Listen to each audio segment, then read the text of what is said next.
for the International Commission of Jurists as amicus curiae.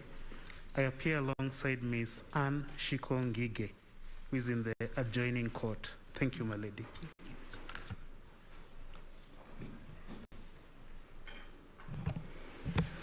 My lady, the Chief Justice and Honorable Judges of the Supreme Court, my name is Charles Kanjama, SC. I appear for 3 amici curiae in petition number 5. That is, I appear for John Wadubengo, Dr. Joseph Sevilla, and Martin Mirero.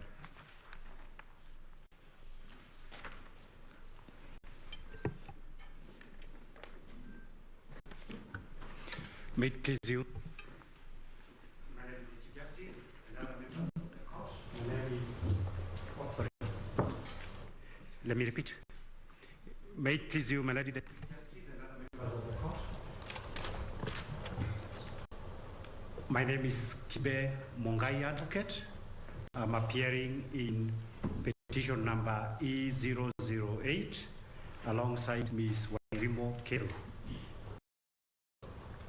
Thank you.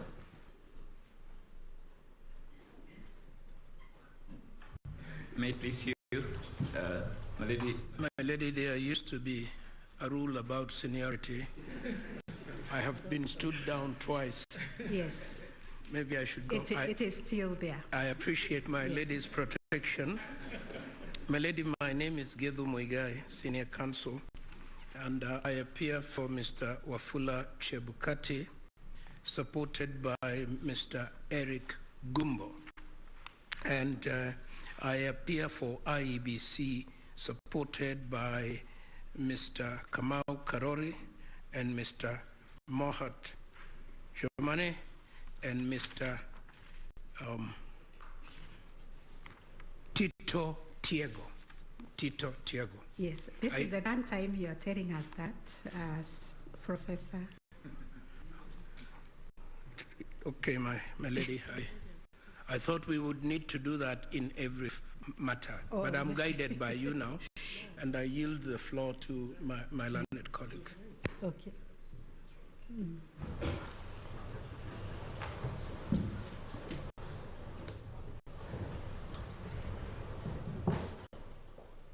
Madam Chief Justice and the honorable members of the court, my name is Jotha Marua once again. I appear for the 6th respondent in petition number 5. We had been under the impression that we are recorded on every matter. Thank you. Thank you.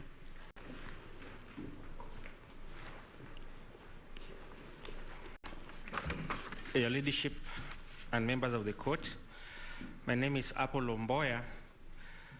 With respect to petition number 4, I appear for the 3rd respondent. With respect to petition number 5, I appear for the 5th respondent. And lastly, with respect to petition number 7, I appear for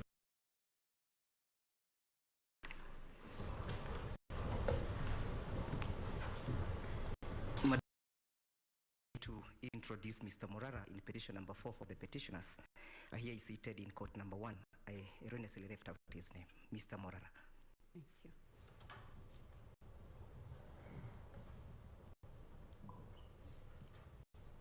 I think we now have all the appearances. You will allow me, on behalf of my brother and sister judges of the Supreme Court, to first of all say a very good morning to all of you, and also to welcome all of you to these proceedings. I wish to recognize our distinguished guests who have joined us this morning, recognizing the Honorable Retired Chief Justice Othman Chande and your entire delegation of eminent African jurists who have come to observe these proceedings. You're very welcome. I wish to also recognize the parties who are present, the petitioners, the respondents, their friends and supporters who are watching us online. Unfortunately, due to constrained space that we are operating from, we could not accommodate very many people. You can all see we are all required to observe the COVID-19 protocols. We also have to be mindful of security and the constrained time, and therefore we were forced to limit the number of the council who can appear at any given time. But parties are free and at liberty to have as many council as they could. We'll try to accommodate as many as we can in the speed of a room, court number 1, where they can follow the proceedings and continue assisting counsel who are in the plenary.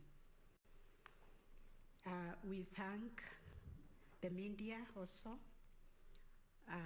for coming to stream the proceedings online to assist Kenyans and all people from all over the world who are watching and following these proceedings across Africa and across the world. I want to thank the observers who have come to be part of this process to attest that we are all guided by the rule of law, constitutionalism, values that we all share across Africa and indeed in the Commonwealth and all over the world. And also to express the judicial solidarity for us, which is a core emblem which cuts across the border as we attempt to develop our jurisprudence and work together in the spirit of bilateralism and regionalism. We therefore welcome you to Kenya to these proceedings. Today, council and parties, we are here for the pre-trial of the election petitions that were filed before us. As you are aware, 9 petitions were filed, and we received 25 preliminary issues in form of interlocutory applications. We have been able to dispose of all those preliminary issues and delivered rulings online, which I believe you are still reading and internalizing.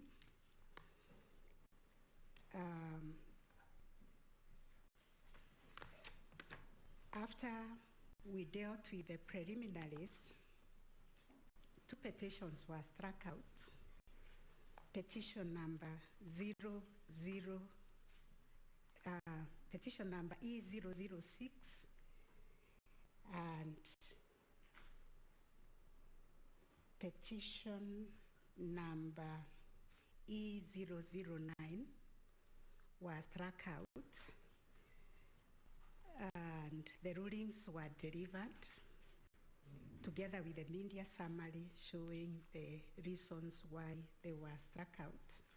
So we are left with 7 petitions, and the court has considered the 7 petitions which emanate from the same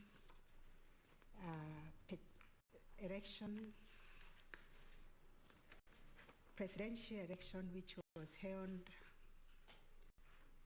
on the 9th of August 2022. So upon perusing and considering the issues raised in the following petitions, E001, E002, E003, E004, E005, E007, and E008 of 2022, and the respondents thereto, we find that all those petitions raise similar issues and seek similar orders. Therefore, we order that petitions numbers E001, 2, 4, 5, 7, and 8 of 2022 be and I hereby consult with petition number E05 of 2022, which is designated as the RIND presidential election 2022. The parties will therefore be, the ending of the matter will therefore read as Raila Odinga and Martha Karua will be the first petitioners. John Joroge Kamau will be the second petitioner. Youth Advocacy Africa and Peter Kia will be the third petitioner. Kerif Karifa, John Josewe, Ruth Mumbi, Grace Kamau, David Kariuki will be the fourth petitioner. Okia Mtata Okoiti, Nyakena Wycliffe Gisebe, Victor Okuna, John Maina will be the sixth petitioner. Julia Nyokabichege, Joseph Mutua Ndonga, Simon Mwaura Njenga will be the seventh petitioner. The respondents will be William Ruto and Rigathi Gachagua, the first and second respondents. B will be the third respondent. Then Mr. Wafula Chebukati, fourth respondent. Juliana Chirela, fifth respondent. Irene Masiti, sixth respondent. Justice Nyangaya, seventh respondent. Francis Wanderi, eighth respondent. Professor Gurie, ninth respondent. Boya Moru, 10th respondent. And the Attorney General will be the 11th respondent. From the rulings that we delivered, we have admitted Law Society of Kenya as amicus curiae or amici curiae with ICJ, Mr. John Warubengo, Dr. Joseph Savila, and Martin Milero. That is the order for the consolidation of the matter.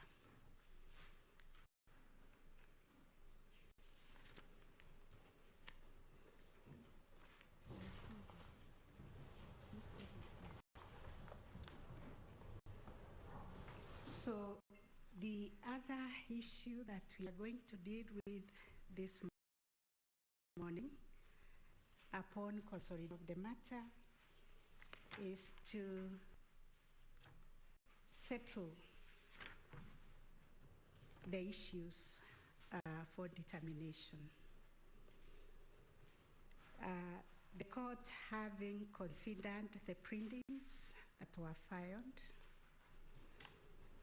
the submissions, and all the documents that were filed, we have framed 9 issues that have been shared with you by now, I believe, but I'll read them out.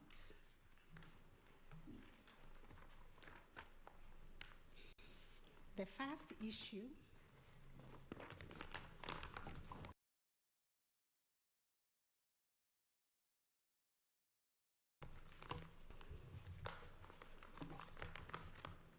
is whether the technology deployed by IEBC for the conduct of the 2022 general elections met the standards of integrity, verifiability, security, and transparency to guarantee accurate and verifiable results. Issue number 2, whether there was interference with the uploading and transmission of Forms 34A from the polling stations to the IEBC public portal. Issue number 3, whether there was a difference between Forms 34As uploaded on the IEBC public portal and Forms 34As received at the National Tallying Center issued to the agents at polling stations. Issue number 4, whether the postponement of gubernatorial elections in Kakamega and Mombasa counties, parliamentary elections in Kitui Rural, Kacheriba, Rongai, and Pokot South constituencies, and electoral wards in Nyaki West in North Inenti constituency, and Kwanjenga in Embakasi South constituency, resulted in voter suppression to the detriment of the petitioners in petition number E005 of 2022. Number 5, whether there were unexplained discrepancies between the votes cast for presidential candidates and other elective positions. Issue number 6, whether the IEBC carried out the verification, tallying, and declaration of results in accordance with the provisions of Article 138(3)(c) and 138(10) of the Constitution. Issue number 7, whether the declared president-elect attained 50% plus 1 vote of the votes cast in accordance with Article 138(4) of the Constitution. And number 8, whether there were irregularities and illegalities of such magnitude as to affect the final result of the presidential election. And finally, what reliefs and orders can this court grant or issue? Those were the issues that the court has come up with.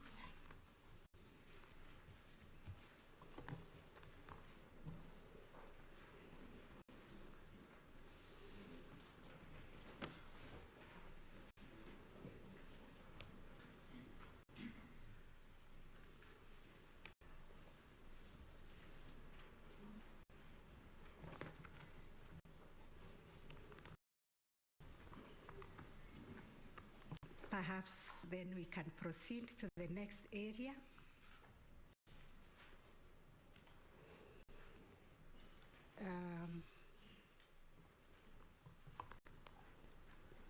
Council President and parties,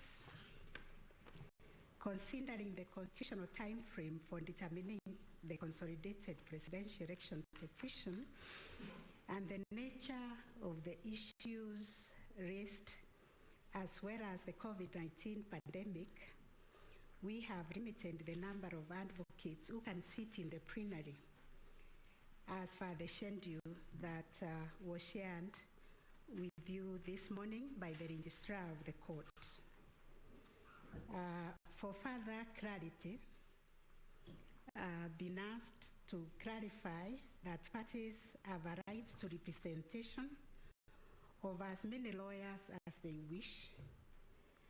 The only reason we cannot accommodate everybody here is because of the limited space. We are still in the COVID-19 protocol that requires social distancing, and also because of security. However, on account of all these considerations, we have facilitated additional advocates to sit in courtroom number 1, where the proceedings will be streamed live. I will seek your indulgence on behalf of my brother and sister judges and cooperation in this regard. We have also shared a time allocation that is allocated to each one of you. I believe you have been given a copy of the time allocation schedule. Things are streaming online. If you can check, maybe it has come, but I can read it for you. When we will start the hearing tomorrow,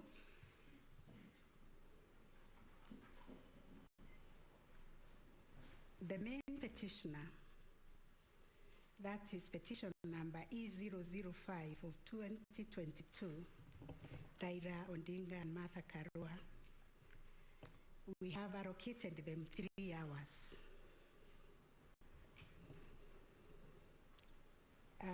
The supporting petitioners, being petition number E001 of 2022, John Joroge Kamau,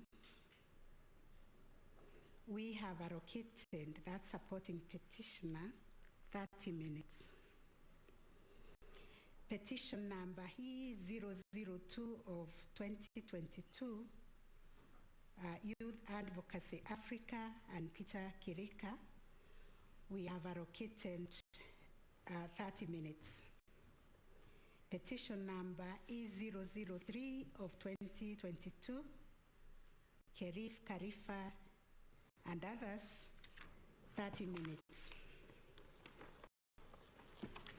Petition number E00 of 2022, David Kariuki Ngari, 30 minutes. Petition number E007 of 2022, Kia Omtata Okoiti and others, 30 minutes. Petition number E008 of 2022, Julia Nyokabi and others, we have allocated them 30 minutes. It is hoped that that will be the time allocation for tomorrow, and when we proceed to the hearing of the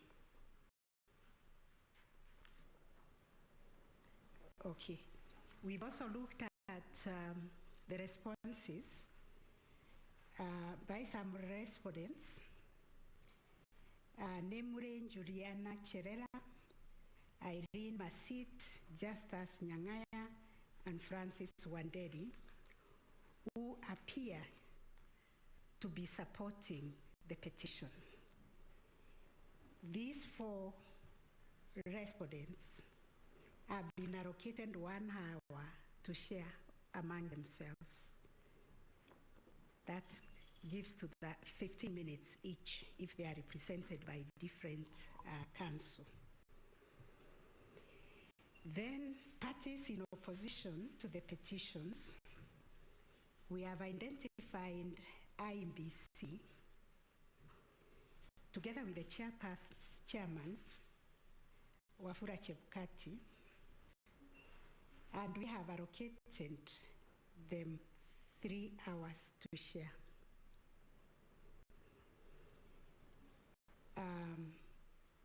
William Ruto and Rigathi Gachagua, they have been given 3 hours.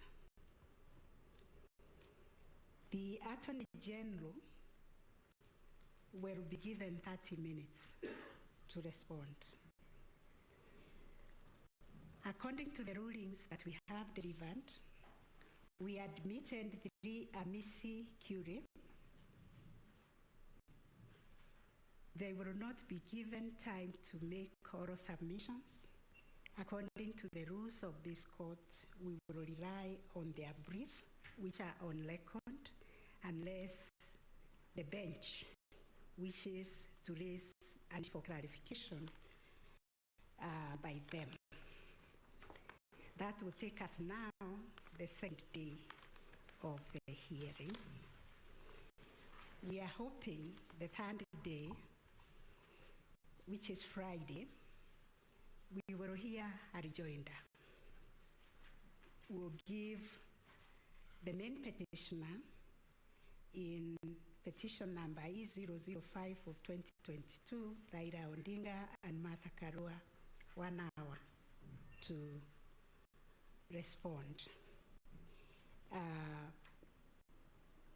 Petition number 001 of 2022, John Njoroge will have 15 minutes.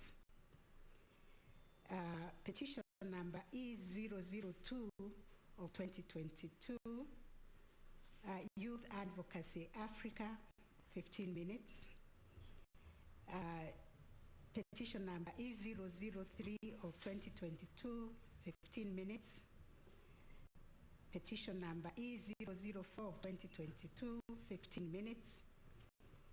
And petition number E007 of 2022, 15 minutes. And petition number E006 will also have 15 minutes. As you will also have noticed, we have given a comprehensive ruling on the applications that were filed seeking discovery, various discovery and scrutiny.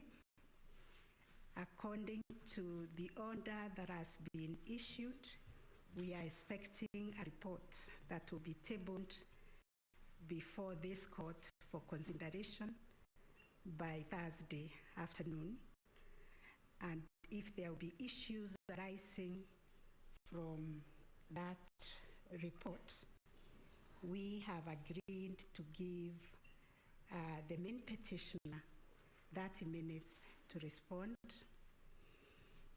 And because they filed an application for discovery, so was Youth Advocacy Africa and Mr. Kerif.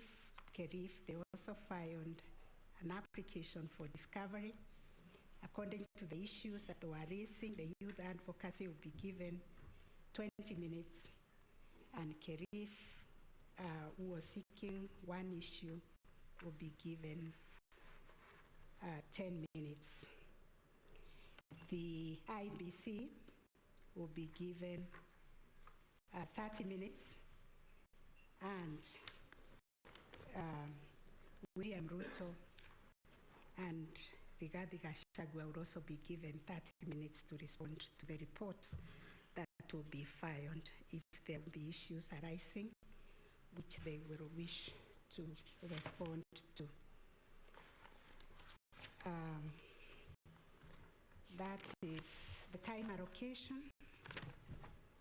Due to the time constraints that we have to determine these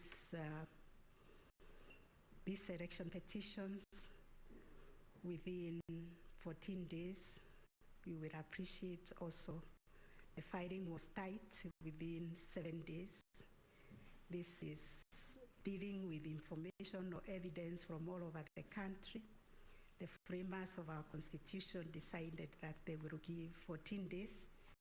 It has been done before, and we hope to do it also this time, but we'll also seek your indulgence when you are allocated your time, you will adhere to the time.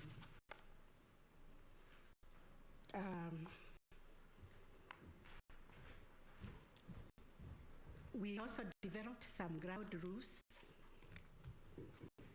as a court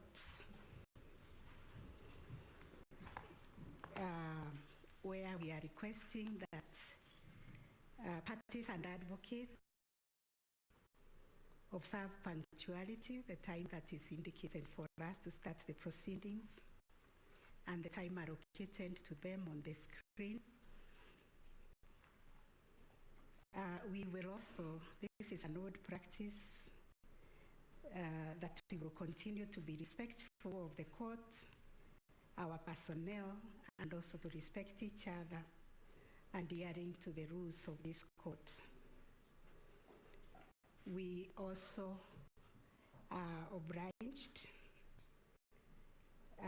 to state that we expect parties to conduct themselves with decorum to preserve the dignity of the court and the proceedings, while bearing in mind the provisions of Section 28 of the Supreme Court Act.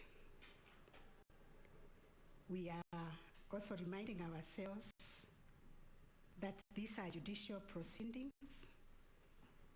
being conducted in court, and therefore discussing the merits of the case by the parties or counsel outside the court is not permitted. We still have the power under Section 28 of the Supreme Court Act to cite such parties who are in violation of the provision of the law. We also like to remind you that courtesy must be observed at all the time. The court will not tolerate offensive language. We like to repeat about the time allocated due to the time constraints. Once a party has exhausted their allocated time, the microphone will be switched off.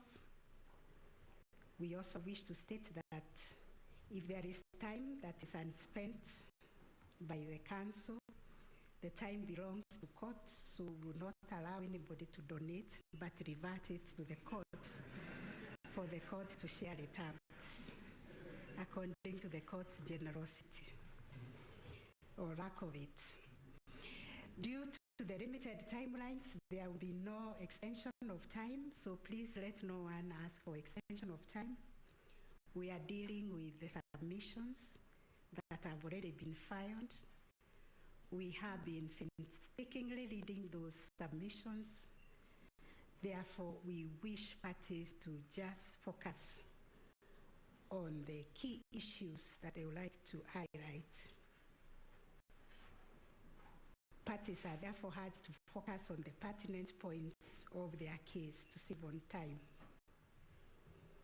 We always like to remind parties cell phones must be switched off or on silent mode. During the hearing, unnecessary movement or disruption when the court is in session is discouraged. However, parties or counsel or even the bench are however permitted to take care of breaks during proceedings as the need may arise without disrupting the continuity of the submissions. And during these individual breaks, the proceedings will proceed. Even if I want to walk out, don't think the proceedings have stopped, they will proceed. The media present, we have already issued the media guidelines that must be observed all the time. Given the immense public interest in the proceedings, we have allowed media houses to run live broadcasts to enable Kenyans to follow the process from any part of the country and even beyond.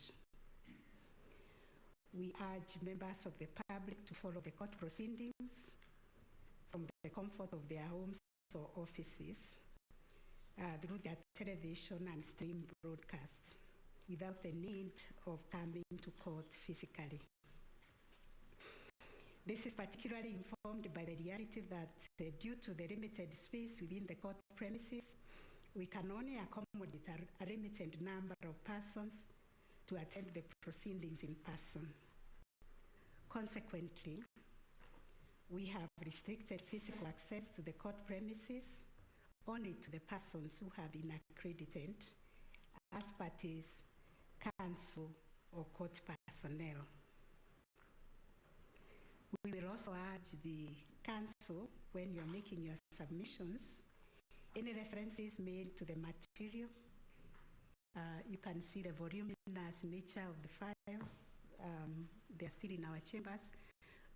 Please, we ask you to specify the bundle and the page that you'll be referring to for ease of reference. If there is any electronic presentation to be made, we would kindly request that it is provided to the registrar of the court that minutes before the commencement of the day's hearing. As I have said before, court number 1 has been prepared as a spillover room to accommodate parties and the advocates. We are also reminded by the Ministry of Health to continue reminding ourselves of the COVID-19 protocols and regulations which will apply in the course of the proceedings. We urge parties to cooperate and comply with these directions. I think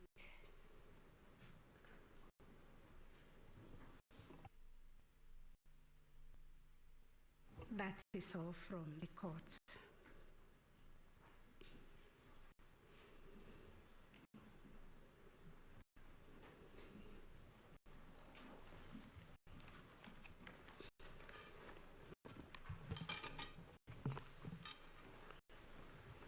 Chief Justice, Deputy Chief Justice, Your Leadership, my lords, judges of the Supreme Court, I think there is one matter, Chief Justice,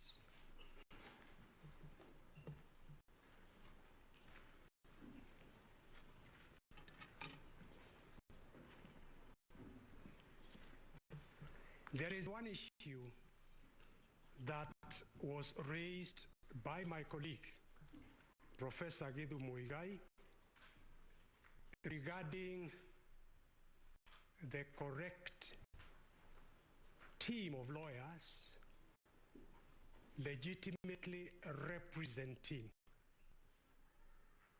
the Independent Electoral and Boundaries Commission. This honorable court is aware that there is an application which was filed, I believe, fairly late last night and was responded to on that very issue. And I think in order to save time, I would suggest that perhaps the court considers that issue and gives directions in a ruling. My colleague, Professor Githu Muigai, and my good friend Karori Kamau have filed a set of pleadings on behalf of the Commission. Issa Mansour has filed a set of pleadings on behalf of the Commission. As far as I am concerned with Issa, as I indicated, we rely on a resolution by 4 of the 7 commissioners. We have stated in our pleadings that we are legitimately representing the Commission. Our colleagues have filed the pleadings on the basis of instructions, I believe, by the CEO, who we say the CEO implements instructions from the Commission. The Commission is a corporate entity. In the absence of consensus, decisions are by majority. But because all these things are actually in the pleading filed, all I'm pleading is that this Honorable Court considers those pleadings and gives its directions or ruling so that tomorrow we are able to move on without wasting the time of this Honorable Court. I thank you.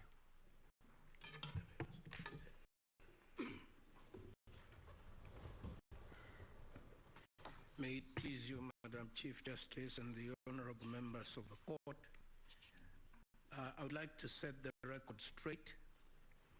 IEBC filed an application on the 29th of August 2022 seeking to strike out pleadings that were purported to have been filed by one Issa Mansour. That application is pending. We take the view, two reasons if we need to make the argument. First of all, we have a notice of appointment of advocates that predates the entry of Issa Mansour.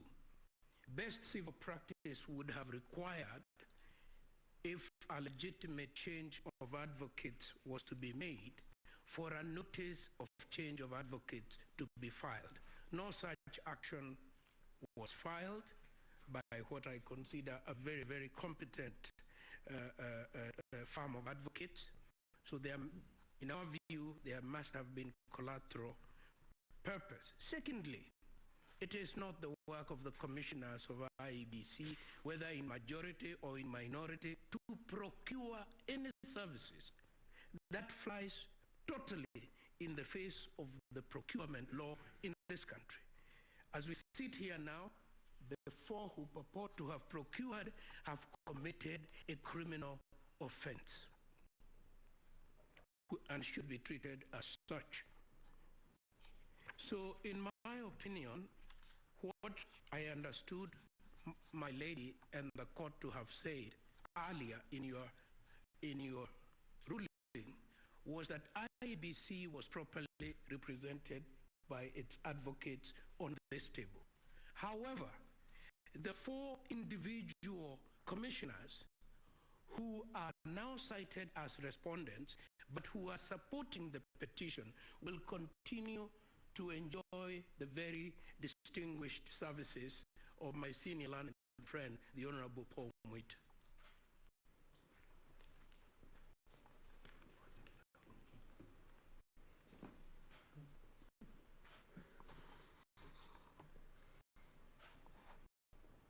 Your Ladyship, Madam CJ, there is something that is likely to be lost as my two learned friends are fighting.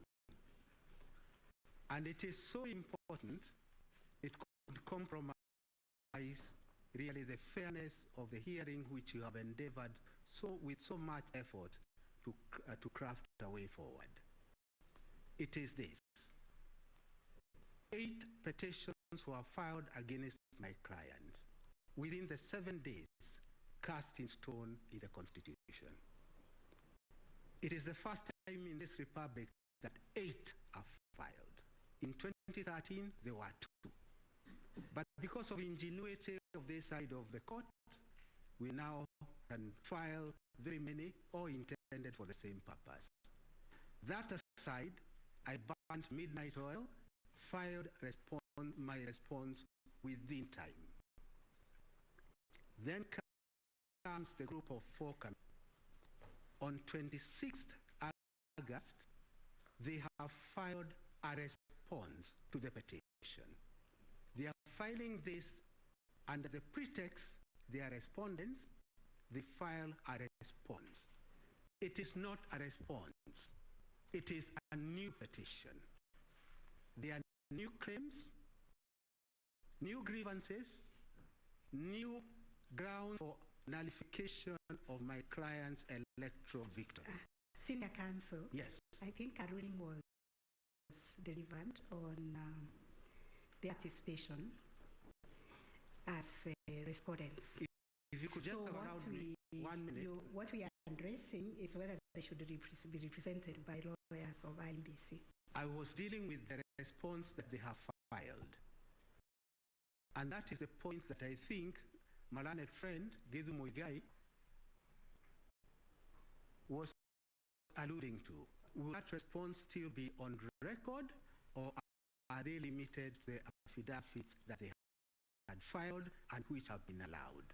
Because if the response is also part of the record, a response filed or a new one filed outside time, I do not know whether I need to respond to it and whether it should be admitted by the court, notwithstanding the strictures in Article 140. I hope my... We've got a new senior counsel. What we are dealing with is the application of whether allow counsel to represent the four commissioners. As you can see, the two factions are insisting they are representing IEBC. And in the mix of it is that response that has been filed by Learned Counsel Paul Muite's team. But maybe will retire to consider that application. Please. Which was, I think, found out of time. So yes, that last night. Is found so out of time. We'll consider it and come back with a ruling. Correct. Yes. That's number one. Number two, again, something which may be lost out. When I look around me, my colleagues each representing a party. And as you said, some could be secondary petitions. They each have, under the deadline you give, 4 lawyers each. Very carefully I did. And it's only the main parties who have 4 lawyers. All the petitioners are main parties. Okay. All the petitioners are main parties. Say, for example, petition number 1, they have my learned friends, 4 of them. And the same goes for each petition. I don't know why the noise is being generated. I can see a battery of governor. It's each 2. Oh. Mr. Gante, the other petitioners have 2, not 4. Oh, very well. So we really have no reason to complain. Thank you so much, my lord. Nonetheless, actually, that makes my work much easier. Each has 2, there are 8, 16. Or against nullification of 1 person. And then that one person, lawyers. I appreciate, I'll be the first one to say we are living in difficult times.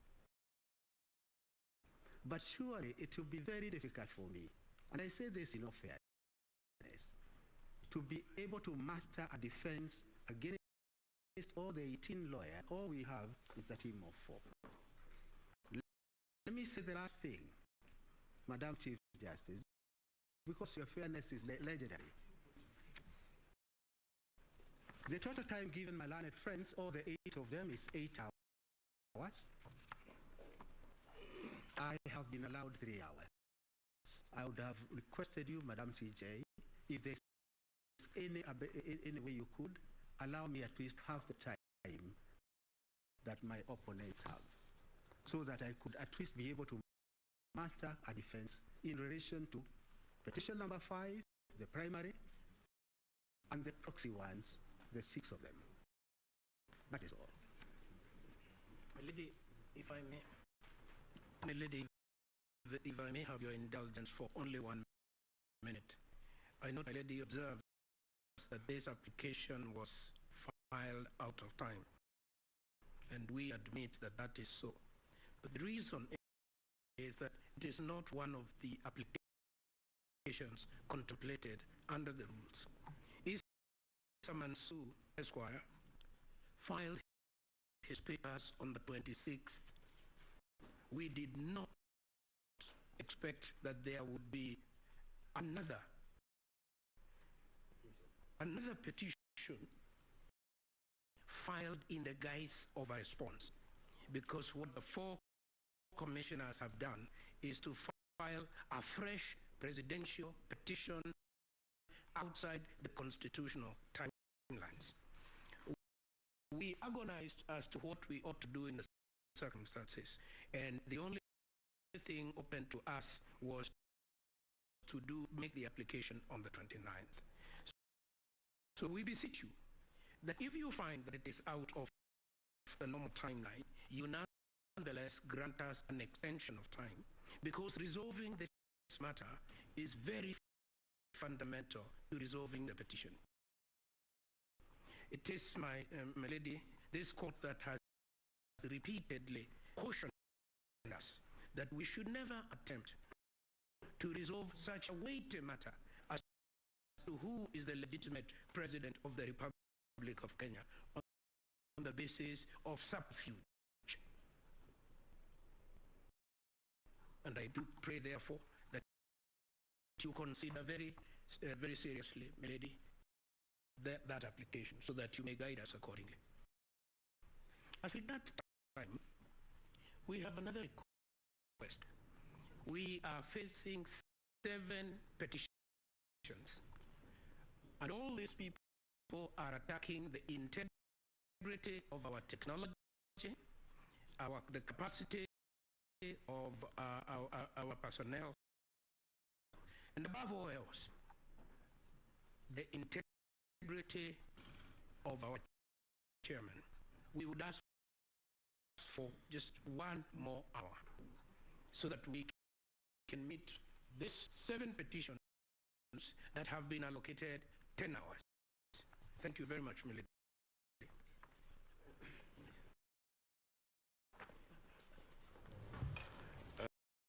My lady, the President of the court and members of the court, I think the court has been very fair.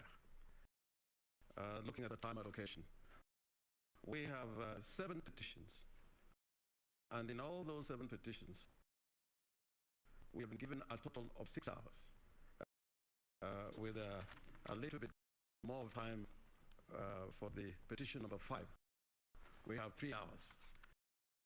The respondents similarly have 6 hours. And I think that taking into consideration the time that you have to hear and determine the petitions, I think that the time allocation has been very, very fair. Otherwise, if you had to follow the arguments by my learned friends for the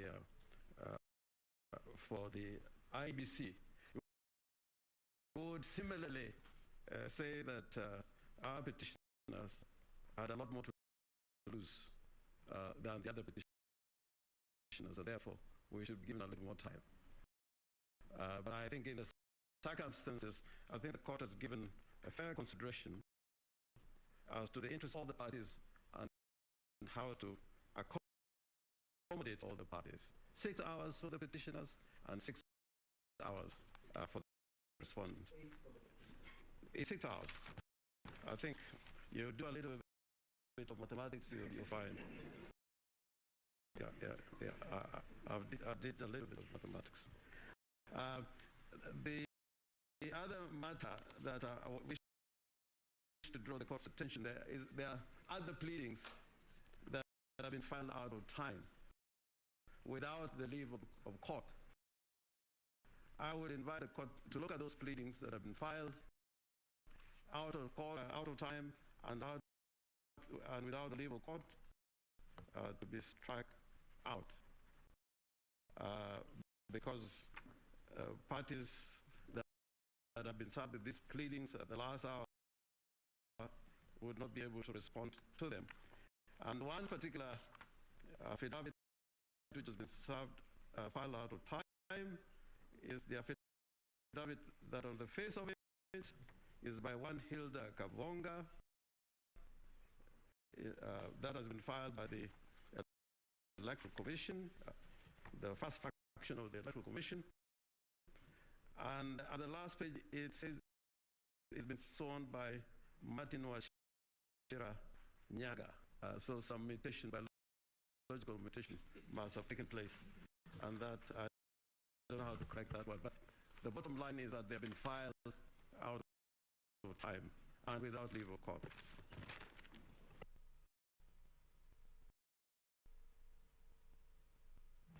Yes, Honorable Madam Chief Justice and the court, I have a small application that I thought I would bring to the court's attention. Due to late service of responses, the first petitioner in petition number E007 prepared responses under other affidavit that were brought to the attention of the registry, but were rejected because of the question of time. In the same breath as my learned friend Professor Gideon Muigai, who has not filed a response to his for an application by ISA, we would seek your leadership to file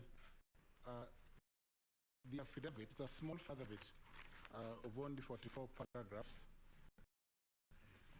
which is as a result of late service, your leadership, and submissions by the first petitioner in E007.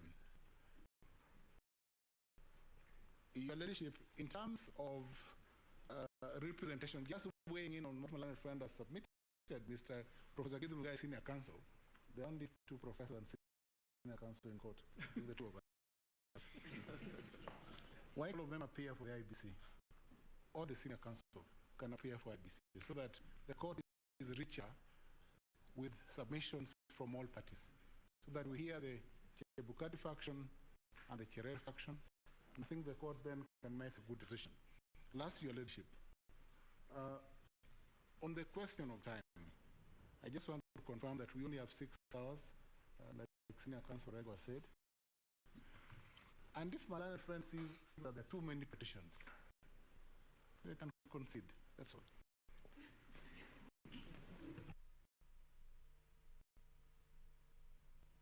If may please, my lady, Honorable Chief Justice and my lord, on behalf of the petitioners in petition number 3, we were served in time by a set of documents from the IEBC.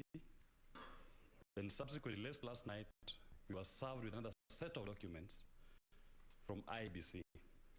Rule 11 of this court's rules are very clear on filing and service within 4 days.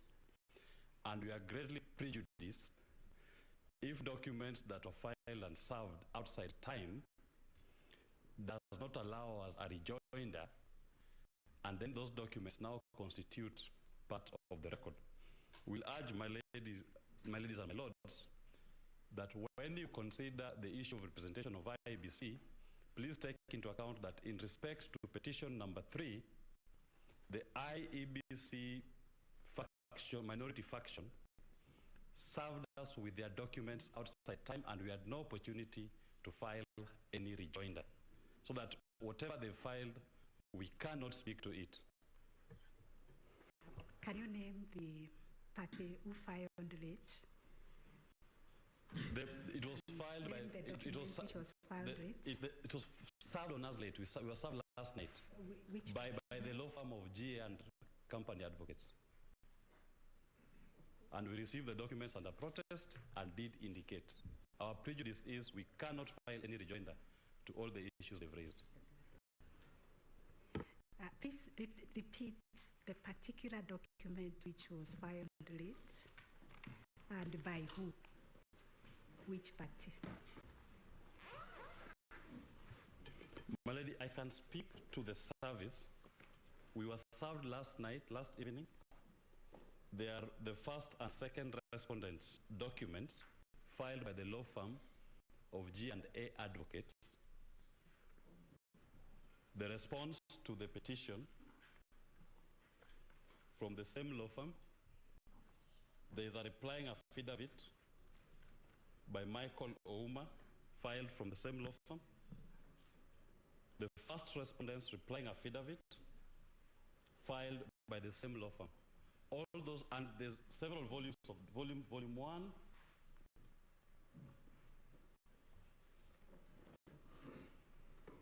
volume 2, and volume 2 of their supporting documents were served on us yesterday in the evening. And under Rule 11, they were meant to file and serve within 4 days of filing the petition. We have a 1 day to respond. We cannot respond to all those documents that they filed, and we urge this court to be guided by the case of Raila Odinga 2013, that late service of the documents on us has prejudiced us, and the information therein should be expunged from the record. That's all, my lady. Thank you. Sorry, my lady, if with the indulgence, I can also enumerate the pleadings which have been filed out of time.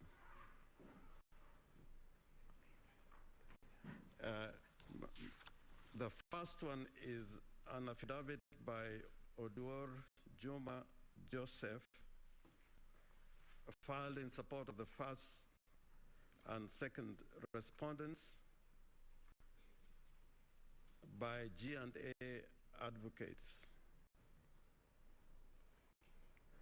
This was filed on Monday at midnight. That is last night. The second one is an affidavit by Moses Ledama Sunkuli, and that affidavit has been drawn by the firm of Iseme, Kamau, and Maema, who are acting for the first and second respondents. This was filed yesterday, and it was filed out of time. The third one, again filed yesterday, is by the same firm of advocates, Iseme, Kamau, and Maema, for the first and second respondents, and it was filed yesterday. Affidavit by Balang Gideon. The fourth one is also filed, this was filed on Sunday the 28th. This one is an affidavit of Catherine Wambui Kamau. And this one has been filed by, I believe, the same firm of advocates. This was filed on Sunday. The other one is an affidavit filed by the firm of Kithure Kindiki and Associates. This was filed today. And there's an affidavit, a further affidavit by Raymond Kiprotich Bet. The other one is an affidavit sworn by Martin Wachira Nyaga, an affidavit drawn by the firm of Iseme, Kamau, and Maema for the first and second respondents. This was filed on the 30th of August. This was filed today. Today at 2:45 a.m. The other one is an affidavit by Martin Wachira Nyaga, drawn by the same firm of advocates, Iseme, Kamau, and Maema for the first and second respondents. It was filed today, 30th of August, 2022 at 2:45 a.m. The other one is also an affidavit sworn by Hilda Kavonga, drawn by the same firm of advocates for the first and second respondents, Iseme, Kamau, and Maema, filed on Sunday at 11 p.m. And the last one is an affidavit sworn by Martin Washira Nyaga, drawn by the same firm of advocates, Iseme Kamau and Maema, on behalf of the first and second respondents. This was filed on the 28th of August, 2022. And as far as we're concerned, they were filed out of time and without the leave of the court.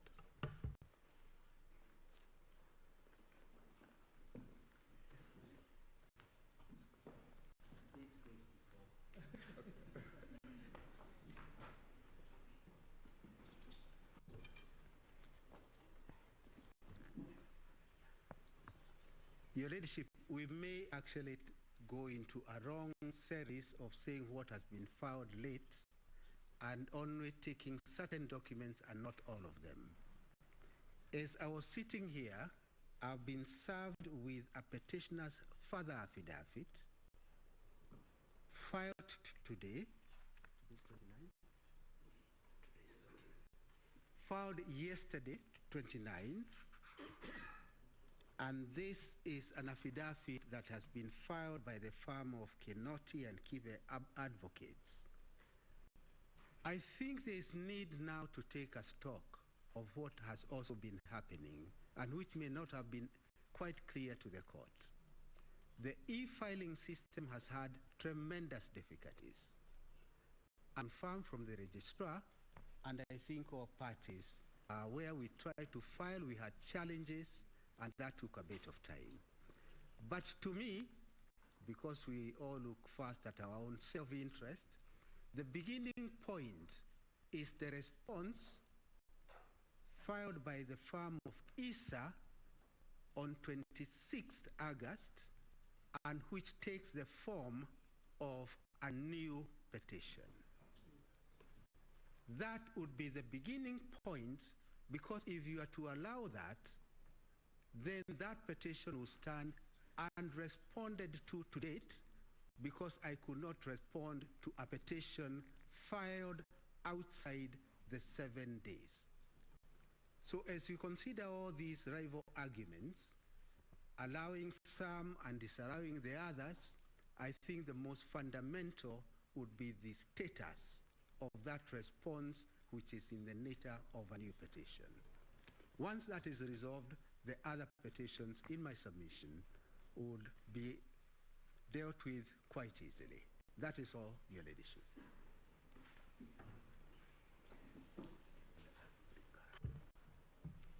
May it please you, my lady, the Chief Justice of the Supreme Court, my lords, my ladies, on behalf of the first and second respondents, that is the chairperson of the IEBC, Mr. Wafula Chebukati, and the IEBC itself, I would want to mention just 3 quick issues in response to the issues that have been raised. The first, my name is Eric Gumbo.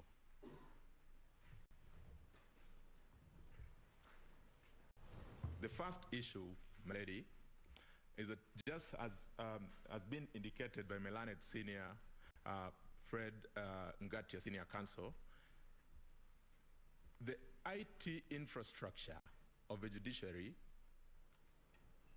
and the portal upon which these documents are supposed to be filed had a big problem on Saturday.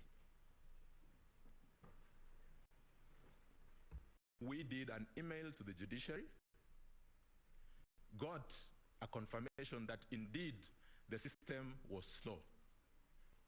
And so that is the first reason why a number of documents came in late. Number 2, a number of these affidavits that have been alluded to before you this morning are affidavits that arose out of a response to affidavits that were filed by the same parties who are seeking to strike out these affidavits themselves. In particular, we got further affidavits from one John Gidongo. We got a further affidavit from one Arnold Ochieng. We got another affidavit from one George Joroge. and finally, one John Wesonga. These affidavits were filed way after the petition had been filed. They raised new issues. Specifically, they raised issues touching on the IT infrastructure of the IEBC. The most responsible thing to do, my lady and my lord, was for us to then do the affidavits. In fact, before they came in to raise the concern, we had ourselves wanted to raise this as a preliminary issue with the court so that we get directions. Because after we responded to the issues that they raised in their own further affidavits without leave, they again yesterday filed further affidavits seeking to now respond to the affidavits that we had filed responding to the issues they raised out of time. What is most interesting is that even in the affidavits that they filed as late as yesterday, they still raised new issues seeking to expand the four corners of the petition that is currently before the court, which then has the effect of making that petition mutate in form and character. Now, that said, my ladies and my lord, from where we sit, because of the significance of the issue at hand, we had taken the pragmatic approach to say that even though they served us late yesterday, that is late last night, we worked into the wee hours this morning and did our draft responses to those issues, so that if the court be minded to consider those issues, because I think some of them are pertinent to be able to go to what we are dealing with, then those affidavits could be put in place.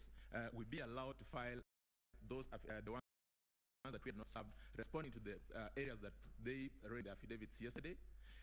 In the alternative, that then the affidavits that they filed yesterday should be struck off, so that then we are not prejudiced ourselves. But secondly, and perhaps more importantly, because clarity as to which affidavit was filed in time, perhaps the best approach would be to ask the parties to file formal applications, raise the concerns with specific documents, and we'll have an opportunity within this day today to demonstrate whether or not any of the affidavits was served out of time. I think that would give us clarity in such a way that no party would be prejudiced. I am most obliged. Mr. Ngombo, those affidavits were cited by Senior Counsel Orengo. Yes.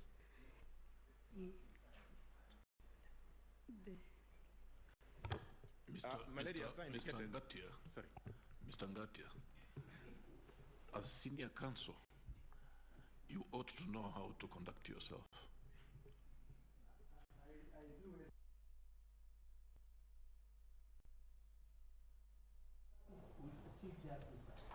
Affidavits which the Chief Justice has asked are not the ones that were enumerated by learned counsel Mr. Orengo. They are the new affidavits that were filed and served yesterday as follows. The first one is an affidavit by Martha Karua, Senior Counsel, of 28th August and served yesterday. The second one also by Martha Karua of 27th August and sworn on 28th, and we received it yesterday. Celestine Anyango Opio, sworn on 28th August and served yesterday. George Joroge, sworn on 28th and served yesterday. John Mark Githongo, sworn on 28th and served yesterday. Edgar Ouko, sworn 28th, served yesterday. Benson Wesonga. This was served yesterday, yes, sworn 28th and served yesterday. Arnold Oshieng, 28th is the date of swearing, served yesterday. John Githongo, once again, 28th August, date of swearing and service yesterday. Those are the ones that prompted a fury of activity on our part to try and respond to them. I'm in the same position as Learned Counsel. We try to work very hard, but by the time again we try to file, the system did not allow us to file. So we have new matters which have been raised, which we have not responded to. May I apologize to my Lord, Supreme Court Judge, and thank you for reminding me yet again. I am sorry, the whisper was not meant for the court, but to Learned Counsel. Thank you.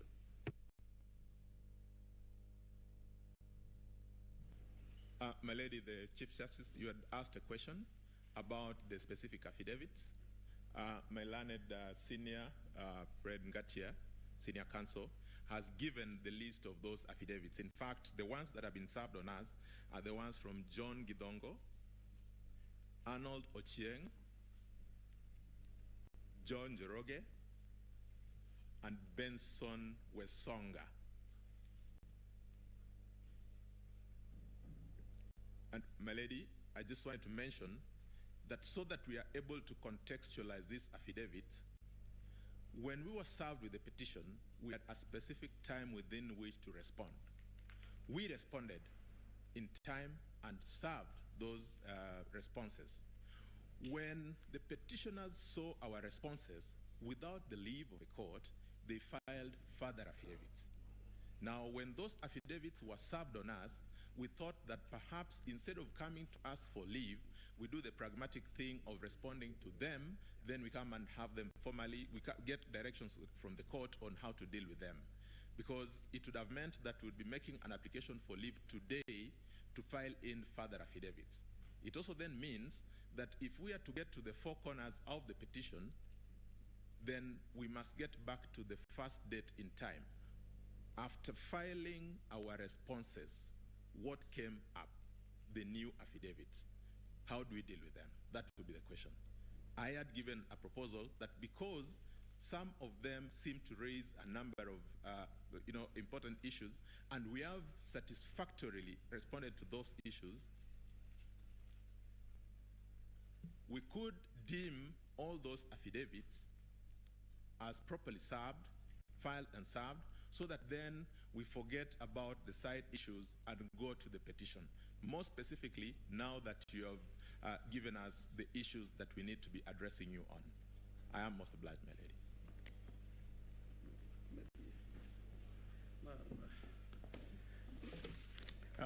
I'm sorry, this may be a back and forward, but there are directions which were issued by the court. This, I think, was on the 23rd of August 2022, and the directions required, if I don't go through all the directions, it required the respondents to file and serve their responses together with their written submissions and bundle of authorities on or before 5 p.m. on the 27th of August 2022. The petitioners then were directed to file and serve their rejoinder, if any, on the 28th of August 2022.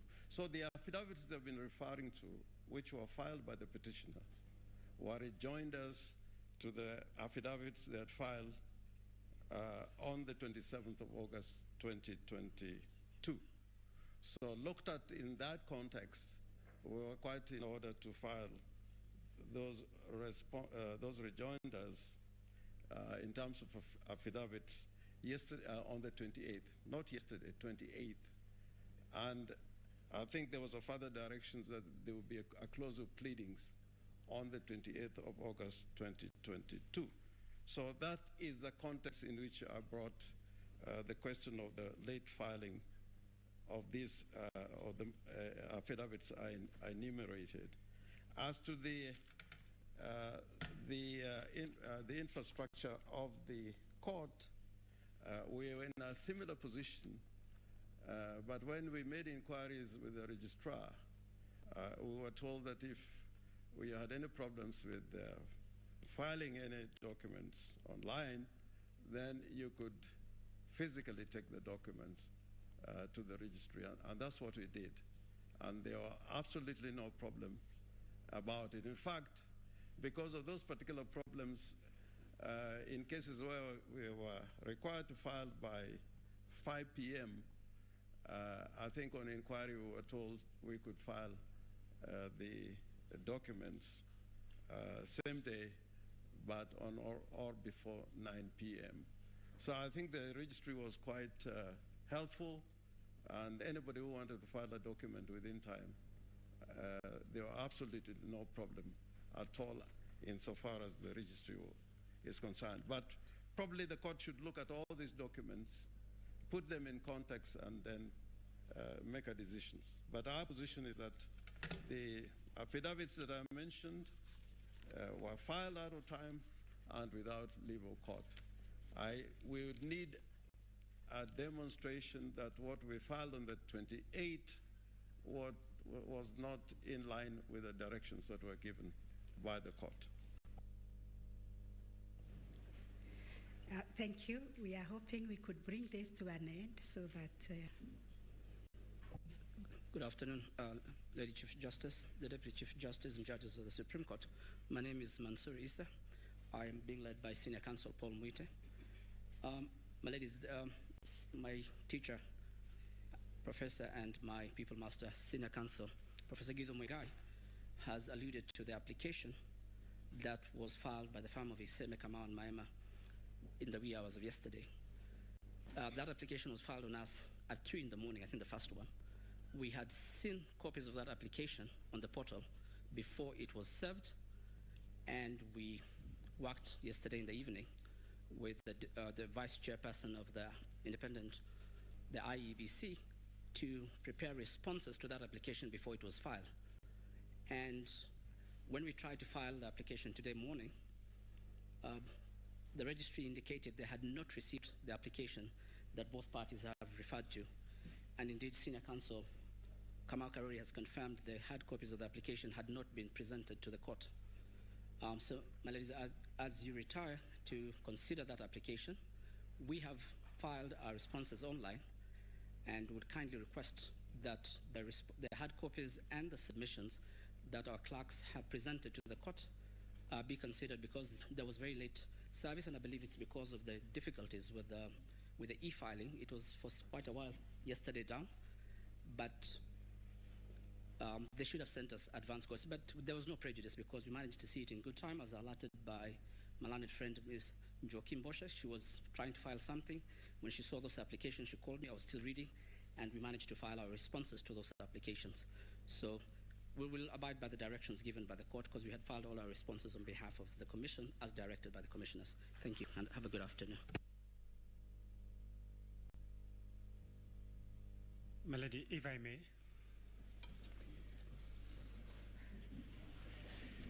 My name is Kibe Mongai. I appear in petition number 8. I rise in order to speak to two things. Number one is that my learned colleague, Mr. Ngatia, has spoken about a petitioner's further affidavit that he claims was filed and served late.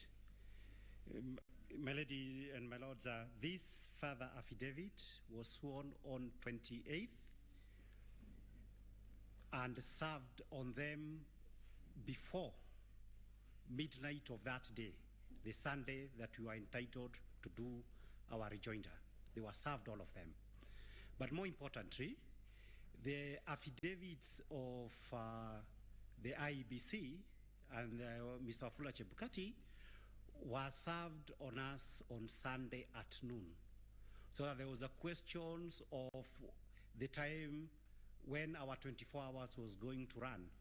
But despite all that, we filed the affidavit on time and served, but we could not be able to file because there was a problem, and we were told, and the following day when we presented document and we explained, they were admitted, so that is only referring to the issue of the physical copy. And the original trigger was by IEBC, but we decided not to break bones, and we've not said IEBC served us with anything late. It came on Sunday, and we responded. And therefore, as far as we are concerned, the only issue that we did yesterday, and we filed, but it requires that just to be submitted to the court, our submissions. But they were still done within the 24 hours, but the system was down. We were told as soon as it is there, file it, and then present. So that as far as we are concerned, all our documents are in place and filed on time. Having finished with that issue of petition 008, it is my hope that no directions may have been given without me getting to know of that issue, but the court will note that there has been correspondence between my office and at least with the registrar with regard to petition number 22, E025, between Kenneth Jage Jiro and 10 others versus Honorable William Samoei and Honorable Rigathi Gachagua. May the court note that that petition that was filed on the 5th of August this year relates to the issues of the validity of the nominations of Honorable William Ruto and Rigathi Gachagua. Yes, with utmost humility, Mr. Kibe, we are dealing with Article 140, matters that arose from the dispute on whether the President-elect was validly elected. Those matters were filed before the elections and before the declaration. So you wait for the ruling, it will be delivered. It will be delivered. It's a separate matter from what we are dealing with. So let's not go there. It's okay, my lady. I'll go by that. Thank you. We want to bring this to an end on the three issues that have been addressed to the court. With your kind permission. That is the time allocation, representation of the two factions of the IMBC, and the documents that have been filed in court with or without leave of the court. The court would wish to adjourn to consider those matters and resume at 3:30. I will also kindly ask the parties to furnish the registrar with those documents, because documents have come, so many documents have come, so that we can be able to look at them and deliver our further directions at 3:30. I'm most obliged, my lady. Because we are just going around the three issues. The three issues of the time allocation, of the documents filed, which were found late, which were found without leave. Allow us to go and consider that, and the issue of representation. Yes, my lord. Just one item, my lord, which... You can't be addressing the court, two of you? Yes. My lady, with your kind permission, my name is Kamau Karori, Senior Counsel. My lady, I just needed to comment on just two issues. The first is the allegation that the application that was filed to strike out the name of ISA and company advocates from the record, that it was not, the physical applications were not presented. The correct position, my lady, is that they were presented, but we were informed by the registry that in view of the fact that the court was sitting today, that the appropriate thing to do would be to come and seek leave of the court before the documents are received at the registry. So it is not true that we did not serve those documents. Secondly, my lady, regarding the documents, there's also an important point, my lady, to point out, which is that the affidavit filed by John Githongo, he had filed a response first, then he filed a further affidavit out of time, and in that further affidavit, he introduced completely new documents. In fact, as you will notice when you retire to write your ruling, he now withdrew the initial logs that he had attached to his affidavit and filed completely new ones after we had responded to his previous affidavit. The only only option available to us, having been served with these new documents, was now to respond to them. You'll also notice, my lady, that the documents filed by Arnold Oginga, again, they are completely new documents from the ones that had been filed earlier. The prejudice is, on the basis of the document that had been served upon us, we had already responded and filed submissions because our time for filing submissions was very limited. Now we have a situation where new documents have been filed. We have no opportunity of responding to them in submission because our submissions have already been filed. The only option was for us to file an additional affidavit explaining or answering these new documents and assertions that had now been made. And that is why the documents that were filed out of time on account of the system issues that my learned friend has alluded to. Thank you, my lord. Thank you. With your permission, your ladyship, my lords, mine are separate and different issues. The first one relates to the orders you made for scrutiny this afternoon. Please, can you introduce yourself? Yes, my name is Katwa Kigan for the first petitioner, together led by by my senior, Mr. Ngatia. It relates to respondent, you mean? Yes, first respondent. I apologize for that. It relates to the issue of scrutiny that is supposed to start this afternoon. We would like to request that the court takes on board consideration of the issues of security, considering what happened at the National Tally Center, my lords and your lordships. And we would also like that the issue of the location where it is to be done be addressed. And we would prefer, considering the security issues also, that camera surveillance be addressed, my lords and my ladies. The second issue, my lords and my ladies, is you granted permission to the Attorney General to introduce 2 affidavits, and we would the 2 affidavits introduce very substantial facts that go to touch very seriously on our case, and we would like and pray for leave to respond to those affidavits, considering that you've allowed them in. Thank you, my ladies and my lords.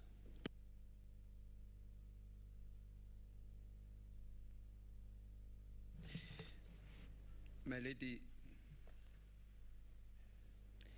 Lady, the Chief Justice and judges of the court, my name is Charles Kanjama for the ICT professionals who've been admitted as amici. I have also 2 requests to make to the court. One is that in respect of the scrutiny that will be taking place, that the amici whose assistance to the court is to give independent observation of the election technology be allowed to participate and also be allowed thereafter to prepare and present their own independent report so that they can effectively assist the court.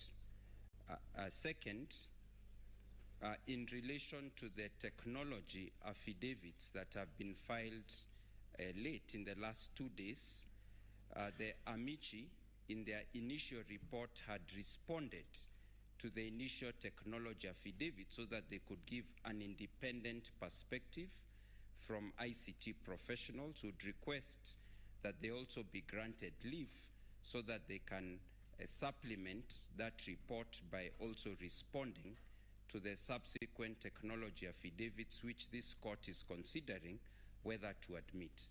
That is all.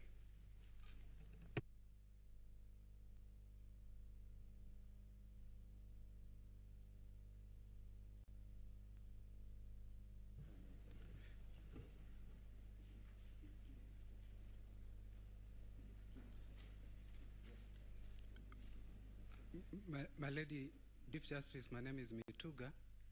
For the petitioner in petition 004, I also have a problem of experience by the rest in filing documents when there was a system downturn. Our rejoinder was supposed to be filed on 28th, but due to system problems, although we filed our set of documents serving as a rejoinder, We presented them to court yesterday. When they were stamped as filed out of time, in considering the rest of the document filed out of time, we asked the court also to consider the fourth respondent's document, supplementary submissions, the supplementary affidavit, and list and bundle of documents dated and filed on 28th of August 2022.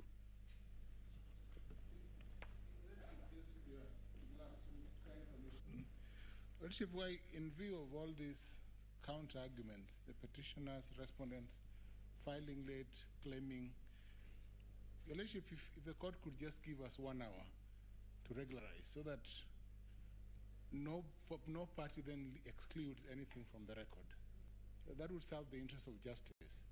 And I submit, Your Lordship, that then no party will feel that they've been locked out. So we don't go back to Raila 2013, where huge documents are locked out, and we all find fairness in this court. Thank you. You know, our time is not elastic. There was an order for scrutiny from 2 p.m. So we really have to adjourn now. I just wanted clarity on the role of the amici. It would appear that they want to go beyond their role. Senior counsel, we will deal with that. We are capable of dealing with it. We already gave directions that we will rely on the amici brief that is already on record. Rulings have been issued to that effect. Yes. So with your kind permission, the court will adjourn, and we will reconvene at 4 p.m. because of the many issues that have been raised.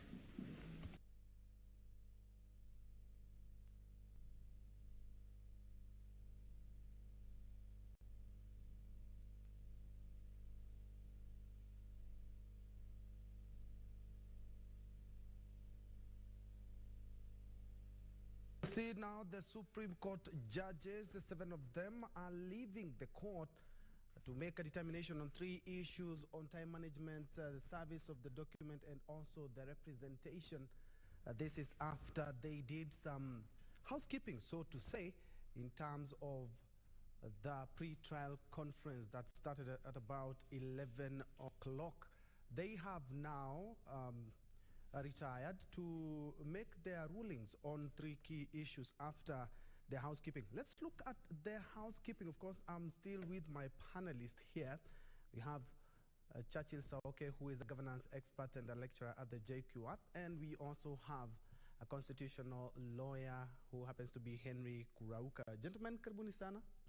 Asante sana. We have been following this keenly, and I'm quite sure this pre-trial conference answers a lot of questions for Kenyans who are asking what exactly is a pre-trial conference. That is exactly what has just transpired. You see, there's nothing that they have raised of substance in regards to the case. They haven't touched the merits of the case yet, but they were just keeping time management.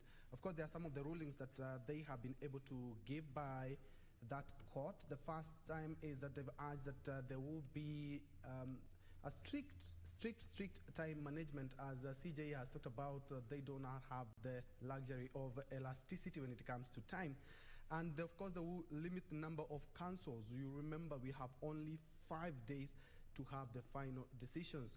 They have talked about 25 preliminary issues have already been dispensed, and 2 petitions have been struck out. As you earlier, is that the Moses Kuria one was dispensed.